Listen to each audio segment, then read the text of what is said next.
శ్రీ మహాగణాధిపతయే నమః, శ్రీమాత్రే నమః. ఆధాన్ ఆధ్యాత్మిక వీక్షకులందరికీ శుభాశిస్సులు. ఆధాన్ ఆధ్యాత్మిక ఛానల్ ప్రేక్షకులందరికీ ఆంగ్ల నూతన సంవత్సర శుభాకాంక్షలు. ఆంగ్ల నూతన సంవత్సరం 2026 మొత్తం ఆధాన్ ఆధ్యాత్మిక ప్రేక్షకులకి అదృష్టాన్ని, ఐశ్వర్యాన్ని కలిగింపజేయాలని కోరుకుంటూ, ఈ ఆంగ్ల నూతన సంవత్సరం 2026లో అతి జాగ్రత్తగా ఉండాల్సినటువంటి రాసులేంటో ఈ వీడియోలో మనం తెలుసుకుందాం. జ్యోతిష శాస్త్రపరంగా సంవత్సర ఫలితాలు చూసుకునేటప్పుడు ప్రధానంగా 4 గ్రహాల ఫలితాలు చూసుకోవాలి. అప్పుడు అవి సంవత్సర ఫలితాలు అవుతాయి. శని, రాహువు, కేతువు, గురువు, ఈ 4 గ్రహాల ఫలితాలు చూసుకుంటే వాటిని సంవత్సర ఫలితాలు అంటారు. ఈ సంవత్సర ఫలితాలు చూసుకునేటప్పుడు మనం గమనించే 4 గ్రహాలలో ఎవరికైనా, ఏ రాశి వాళ్ళకైనా కేవలం ఒకే ఒక్క గ్రహం యోగించి మిగిలిన 3 గ్రహాలు యోగించకుండా ఉన్నట్లయితే వాళ్ళకి సంవత్సరం మొత్తం 25% మాత్రమే అనుకూల ఫలితాలు ఉంటాయి. అటువంటి రాశుల వాళ్ళు చాలా జాగ్రత్తగా ఉండాలి. జాగ్రత్తగా ఉండటం ఏ పని ప్రారంభించినా 1కి 10 సార్లు జాగ్రత్తగా ఆలోచించి ఆ పనిని ప్రారంభించటం, అలాగే ఏ నిర్ణయం తీసుకున్నా 1కి 10 సార్లు ఆలోచించి నిర్ణయం తీసుకోవటం, వ్యక్తులతో పరిచయాలు పెంచుకున్న ఆలోచించి జాగ్రత్తగా పరిచయాలు పెంచుకోవటం, ఆర్థిక పరంగా కానీ, ఆరోగ్యపరంగా కానీ, కుటుంబ పరంగా కానీ ప్రతి విషయంలో జాగ్రత్తగా వ్యవహరిస్తూ నిర్ణయాలు తీసుకోవటం చేయాలి. అలా 2026 ఆంగ్ల నూతన సంవత్సరంలో అతి జాగ్రత్తగా ఉండాల్సినటువంటి రాసుల్లో మొట్టమొదటి రాశి కర్కాటక రాశి. దానికి కారణం ఏంటంటే, కర్కాటక రాశి వాళ్ళకి 2026 సంవత్సరంలో కేవలం 4 గ్రహాల్లో ఒక్క గురుగ్రహం మాత్రమే యోగిస్తోంది. అది కూడా సంవత్సరం చివరిలో నవంబర్, డిసెంబర్ నెలల్లో మాత్రమే యోగిస్తోంది. అక్టోబర్ వరకు ఆ గురుబలం కూడా లేదు. 3 గ్రహాలు సంవత్సరంలో యోగించటం లేదు. ఒక్క గురుగ్రహం, అది కూడా సంవత్సరంలో చివరి 2 నెలల్లో మాత్రమే యోగిస్తోంది. రాహువు, కేతువు, శని యోగించట్లేదు. రాహుకేతువులు డిసెంబర్ 5 వరకు యోగించటం లేదు. శని జనవరి నుంచి డిసెంబర్ వరకు మొత్తం యోగించట్లేదు. కాబట్టి కర్కాటక రాశి వాళ్ళు ఈ గ్రహాలకు సంబంధించిన పరిహారాలు చేసుకుంటూ అతి జాగ్రత్తగా ఏ విషయంలోనైనా ఆలోచించి నిర్ణయం తీసుకోవాలి. ఆ తర్వాత 2026 ఆంగ్ల నూతన సంవత్సరంలో అత్యంత జాగ్రత్తగా ఉండాల్సినటువంటి 2వ రాశి సింహరాశి. కర్కాటక రాశి కంటే సింహరాశికి కొద్దిగా అనుకూలత ఎక్కువ ఉంది. దానికి కారణం ఏంటంటే, కర్కాటక రాశి వాళ్ళకి 2 నెలలే గురుబలం ఉంది.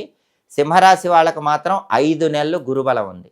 అంటే గురుబలం కొంచెం ఎక్కువగా ఉంది. ఆ గురుబలం కాపాడుతూ ఉంటుంది. కానీ సింహరాశి వాళ్ళకి మిగిలిన 3 గ్రహాలు యోగించటం లేదు. సంవత్సరం మొత్తం కూడా శని 8వ ఇంట్లో ఉన్నాడు. అష్టమ శని దోషం ఉంది. అలాగే ఈ సంవత్సరంలో డిసెంబర్ 5వ తేదీ వరకు రాహుకేతువులు యోగించటం లేదు. రాహువు, కేతువు, ఈ 2 గ్రహాలు కూడా 1, 7 స్థానాల్లో సింహరాశి వాళ్ళకు ఉన్నారు. అంటే రాహుకేతువులు యోగించట్లేదు, శని యోగించటం లేదు. కేవలం గురువు మాత్రం 5 నెలల పాటు యోగిస్తున్నాడు. మిగతా 7 నెలలు యోగించట్లేదు. కానీ కర్కాటక రాశి కంటే కొంచెం ఎక్కువగా గురువు యోగిస్తున్నాడు. ఒకే ఒక గ్రహం యోగిస్తోంది. కాబట్టి సింహరాశి వాళ్ళు కూడా ఆర్థిక పరంగా కానీ, ఆరోగ్య పరంగా కానీ, కుటుంబ పరంగా కానీ ఏ రకంగా అయినా సరే ఏదైనా నిర్ణయం తీసుకునే ముందు 1కి 10 సార్లు ఆలోచించి జాగ్రత్తగా నిర్ణయాలు తీసుకోవాలి. తొందరపాటు నిర్ణయాలు తీసుకోకూడదు. కొత్త వ్యక్తులతో పరిచయాల విషయంలో కూడా జాగ్రత్తగా ఉండాలి. అలాగే గ్రహాలకు సంబంధించిన పరిహారాలు చేసుకుంటే గ్రహాలు ఇచ్చే వ్యతిరేక ఫలితాల నుంచి బయటపడవచ్చు. కాబట్టి 2026లో అత్యంత జాగ్రత్తగా ఉండాల్సినటువంటి 2వ రాశి సింహరాశి. ఆ తర్వాత 2026లో అత్యంత జాగ్రత్తగా ఉండాల్సినటువంటి 3వ రాశి కుంభరాశి. దానికి కారణం ఏంటంటే, కుంభరాశి వాళ్ళకు కూడా సంవత్సర ఫలితాలు చూసే 4 గ్రహాల్లో ఒక్క గురుగ్రహమే యోగిస్తుంది. కానీ కర్కాటక రాశి కంటే సింహరాశికి ఎక్కువగా గురుబలం ఉంది. సింహరాశి కంటే కుంభరాశి వాళ్ళకి ఇంకా ఎక్కువగా గురుబలం ఉంది. సింహరాశి కంటే కుంభరాశికి 2 నెలలు గురుబలం ఎక్కువ ఉంది. కుంభరాశి వాళ్ళకి 7 నెలల పాటు గురువు యోగిస్తున్నాడు. కాబట్టి 7 నెలలు గురుబలం అనేది కాపాడుతూ ఉంటుంది. కానీ ఏలినాటి శని దోషం ఉంది. శని యోగించట్లేదు. అలాగే రాహుకేతువులు యోగించటం లేదు. రాహుకేతువులు కూడా కుంభరాశి వాళ్ళకి ఇబ్బంది కలిగించే విధంగా ఉన్నారు. కాబట్టి కుంభరాశి వాళ్ళు కేవలం గురుగ్రహం యోగిస్తోంది కాబట్టి ఆర్థిక పరంగా కానీ, ఆరోగ్యపరంగా కానీ, కుటుంబ పరంగా కానీ ఏ నిర్ణయం తీసుకున్నా సరే ఒకటికి 10 సార్లు ఆలోచించి నిర్ణయం తీసుకోవాలి. 25% అనుకూలత ఉంది, ఒకే ఒక గ్రహం యోగిస్తుంది. కానీ కర్కాటక రాశి కంటే సింహరాశికి కొంత అనుకూలత ఎక్కువ ఉంటుంది.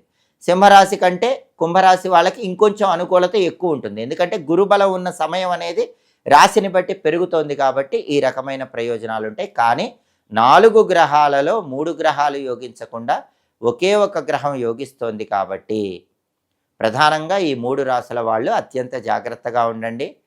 పరిహారాలు చేసుకోండి, దేవాలయ దర్శనం చేసుకోండి.